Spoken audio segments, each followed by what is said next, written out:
Hi friends, ಇವತ್ತು ನಾನು ತರಕಾರಿ ಬಗ್ಗೆ ಮಾಹಿತಿ ಕೊಡಬೇಕು ಅಂತ ಅಂದುಕೊಂಡಿದ್ದೀನಿ. ನಮ್ಮ ದೇಹದ ಆರೋಗ್ಯಕ್ಕೆ ತುಂಬ ಮುಖ್ಯವಾಗಿ ನಾವು ತರಕಾರಿಗಳನ್ನು ತಿನ್ನಬೇಕು. ಈಗ ಕಹಿ ಇದ್ದರೂ ಕೂಡ ಈ ತರಕಾರಿಯಿಂದ ಸಿಕ್ಕಾಬಟ್ಟೆ ಬೆನಿಫಿಟ್ ಇದೆ ಅಂತಲೇ ಹೇಳ್ಬೋದು. ಆ ತರಕಾರಿ ಯಾವುದು ಅಂದರೆ ಅದೇ ಹಾಗಲಕಾಯಿ. ಹಾಗಲಕಾಯಿಯಿಂದ ಆಗುವಂಥ ಉಪಯೋಗಗಳೇನು, ಇದು ತಿನ್ನೋದ್ರಿಂದ ನಮಗೇನು ಪ್ರಯೋಜನ ಅಂತ ಹೇಳಿ ಈಗ ನೋಡೋಣ.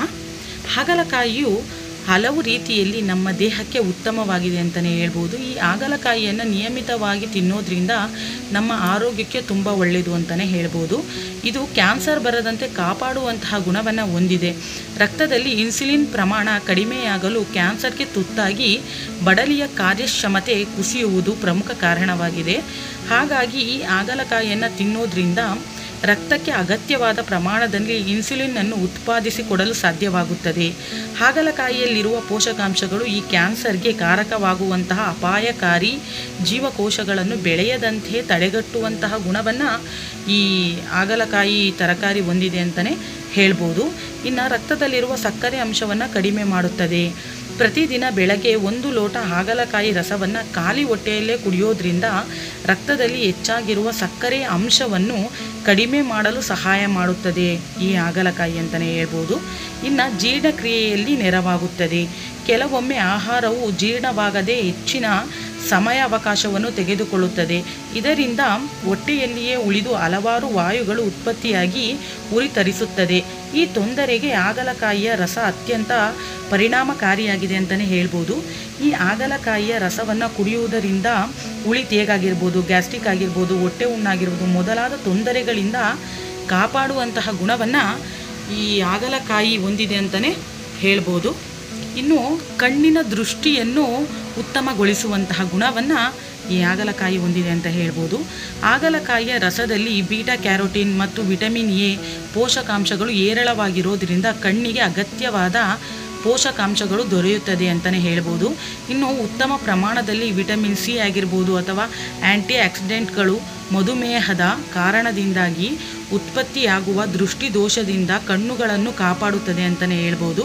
ಹಾಗಲಕಾಯಿಯನ್ನು ತಿನ್ನೋದ್ರಿಂದ ಕಣ್ಣುಗಳ ಆರೋಗ್ಯ ತುಂಬ ಚೆನ್ನಾಗಿರುತ್ತೆ. ಹಾಗೆ ಮತ್ತು ಕಣ್ಣುಗಳ ಆರೋಗ್ಯವನ್ನು ಕೂಡ ಕಾಪಾಡಿಕೊಳ್ಳಬಹುದು. ಆ ಗುಣವನ್ನು ಈ ಹಾಗಲಕಾಯಿ ಹೊಂದಿದೆ ಅಂತಲೇ ಹೇಳ್ಬೋದು. ಇನ್ನು ಕೆಟ್ಟ ಕೊಲೆಸ್ಟ್ರಾಲ್ ಕಡಿಮೆ ಮಾಡುತ್ತದೆ. ಹಾಗಲಕಾಯಿಯಲ್ಲಿ ಫೈಟೋನ್ಯೂಟ್ರಿಯೆಂಟ್ಗಳೆಂಬ ಆ್ಯಂಟಿ ಆಕ್ಸಿಡೆಂಟ್ಗಳು ಇದ್ದು ಇವು ಕೆಟ್ಟ ಕೊಲೆಸ್ಟ್ರಾಲ್ ಕಣಗಳನ್ನು ಕಡಿಮೆ ಮಾಡುತ್ತದೆ. ಹಾಗಲಕಾಯಿಯನ್ನು ತರಕಾರಿಯ ರೂಪದಲ್ಲಿ ಆಲಿವ್ ಎಣ್ಣೆಯೊಡನೆ ಸೇವಿಸಿದರೆ ಕೂಡ ಕಹಿ ಎನಿಸಿದರೂ ನಿಮ್ಮ ದೇಹದಲ್ಲಿರುವ ಕೆಟ್ಟ ಕೊಲೆಸ್ಟ್ರಾಲನ್ನು ಕಡಿಮೆ ಮಾಡುವಂತಹ ಗುಣವನ್ನು ಇದು ಹೊಂದಿದೆ ಅಂತಲೇ ಹೇಳ್ಬೋದು. ರಕ್ತವನ್ನು ಶುದ್ಧೀಕರಿಸುತ್ತದೆ.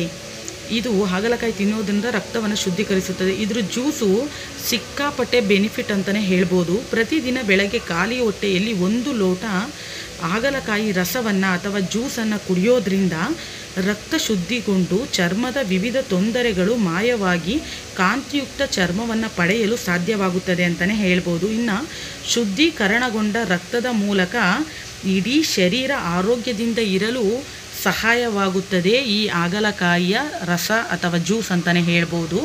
ಇನ್ನು ಮಧುಮೇಹವನ್ನು ಗುಣಪಡಿಸಲು ನೆರವಾಗುತ್ತದೆ. ಈಗ ಮಧುಮೇಹ ಇರುವಂಥವರು ಈ ಹಾಗಲಕಾಯಿ ಜ್ಯೂಸ್ ಕುಡಿಯೋದು ತುಂಬ ಒಳ್ಳೆಯದು ಅಂತಲೇ ಹೇಳ್ಬೋದು. ಈ ಹಾಗಲಕಾಯಿಯಲ್ಲಿ ಇನ್ಸುಲಿನ್ಗೆ ಸಮಾನವಾದ ಕೆಲವು ರಾಸಾಯನಿಕಗಳು ಇರೋದರಿಂದ ರಕ್ತದಲ್ಲಿನ ಸಕ್ಕರೆಯ ಪ್ರಮಾಣವನ್ನು ಕಡಿಮೆ ಮಾಡುತ್ತದೆ. ಹಾಗಾಗಿ ಈ ಮಧುಮೇಹ ಇರುವಂಥವರಾಗಿರ್ಬೋದು, ಈ ಶುಗರ್ ಇರುವಂಥವರು ಈ ಹಾಗಲಕಾಯಿ ಜ್ಯೂಸನ್ನು ಖಾಲಿ ಹೊಟ್ಟೆಯಲ್ಲೇ ಬೆಳಿಗ್ಗೆ ಕುಡಿಯೋದ್ರಿಂದ ತುಂಬ ಒಳ್ಳೆಯದು ಅಂತಲೇ ಹೇಳ್ಬೋದು. ಇನ್ನು ಮೊಡವೆಗಳ ನಿವಾರಣೆಗೆ ಸಹಾಯ ಮಾಡುತ್ತದೆ. ಈ ಹಾಗಲಕಾಯಿಯ ಸೇವನೆಯಿಂದ ಮೊಡವೆಗಳ ನಿವಾರಣೆಯಾಗುತ್ತದೆ. ಮತ್ತು ಆಳವಾದ ಚರ್ಮದ ಸೋಂಕುಗಳಾಗಿರ್ಬೋದು ಅದನ್ನು ಗುಣಪಡಿಸೋಕ್ಕೆ ಈ ಹಾಗಲಕಾಯಿ ತಿನ್ನೋದ್ರಿಂದ ತುಂಬ ಒಳ್ಳೆಯದು ಅಂತಲೇ ಹೇಳ್ಬೋದು.